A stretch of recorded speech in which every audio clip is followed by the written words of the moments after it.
বয়স মাত্র 10 বছর, পঞ্চম শ্রেণীর ছাত্রী। কিন্তু এই ছোট্ট বয়সেই খেলাধুলার প্রতি তার প্রতিভা সকলকে চমকে দিয়েছে। পূর্ব মেদিনীপুর জেলায় পটাশপুর 2 ব্লকের ধুসুদা গ্রামের বাসিন্দা সৃজিতা গিরি। সে ধুসুদা বোর্ড প্রাথমিক বিদ্যালয়ের পঞ্চম শ্রেণীর ছাত্রী। ছোটবেলা থেকেই খেলাধুলার প্রতি তার গভীর আগ্রহ। অন্য শিশুরা যখন খেলাধুলাকে শুধুমাত্র শরীরচর্চা হিসেবে দেখে, তখন সৃজিতা খেলাকে নিয়েছে লক্ষ্য হিসেবে। পড়াশোনার পাশাপাশি নিয়মিত শরীরচর্চা তার দৈনন্দিন অভ্যাস। পরিবারের সীমিত সামর্থ্য সত্ত্বেও তার স্বপ্নের ডানায় কোনো ছেদ পড়েনি। তুমি কিসে ফার্স্ট হয়েছো? High jump. কোথায়? জেলাতে। কবে থেকে তুমি এইটা প্র্যাকটিস করছো? ক্লাস 2। কেন, মানে এই হাই জাম্প প্র্যাকটিস করছো কি কারণে? ভালো লাগে। বাড়িতে সবাই সাপোর্ট করে? হ্যাঁ। স্কুলের দিদিমণিরা? হ্যাঁ। কি ইচ্ছে আছে তোমার? আর্মি।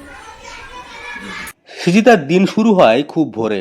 সকালবেলায় মাঠে গিয়ে চলে কঠোর অনুশীলন। স্কুলে যাওয়ার আগেই শরীরচর্চা শেষ করে সে। বিকেলেও পড়াশোনার পর আবার মাঠে নামে।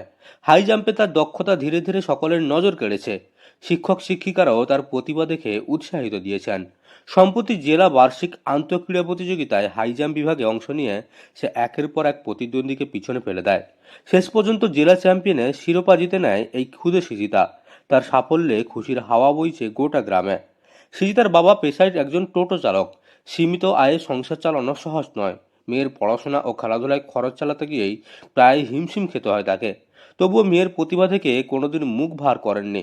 নিজের কষ্ট আড়াল করে হাসি মুখে সবটা সামাল দেন। সৃজিতার মা ও মেয়ের পাশে সবসময়। পরিবারের এই সহযোগিতাই সৃজিতাকে আরও শক্ত করেছে। বাবা বলেন, মেয়ে বড় হয়ে অনেক দূর যাবে। এই বিশ্বাসই তাকে লড়াই করার শক্তি দেয়।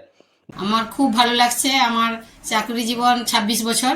আমি এই সার্কেলে আছি, কিন্তু এই সার্কেল থেকে কোনো প্রথম প্রতিযোগী রাজ্যে মানে জেলাতে প্রথম কেউ হয়নি। এই প্রথম আমাদের সার্কেলের হয়েছে আমাদের এই সৃজিতা। তাতে এসআই সহ অন্যান্য স্টাফ এবং টিচাররা খুব উৎসাহী এবং আগ্রহী, এবং আমরাও খুব আনন্দিত। জেলা জয়ের পর সৃজিতার লক্ষ্য এখন রাজ্য স্তর। সে রাজ্য চ্যাম্পিয়ন হতে চায়।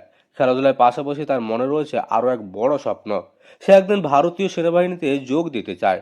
দেশ রক্ষার ইচ্ছাই তাকে অনুপ্রাণিত করে। সৃজিতার এই ভাবনায় গর্বিত তার শিক্ষক শিক্ষিকারা। সত্যি বাংলায় কোনায় যে কত প্রতিভা লুকিয়ে আছে তা সৃজিতার মতো মেয়েদের না দেখলে বোঝা যায় না। পূর্ব মেদিনীপুরের পটাশপুর থেকে মদন মাইতের রিপোর্ট, লোকাল 18 বাংলা।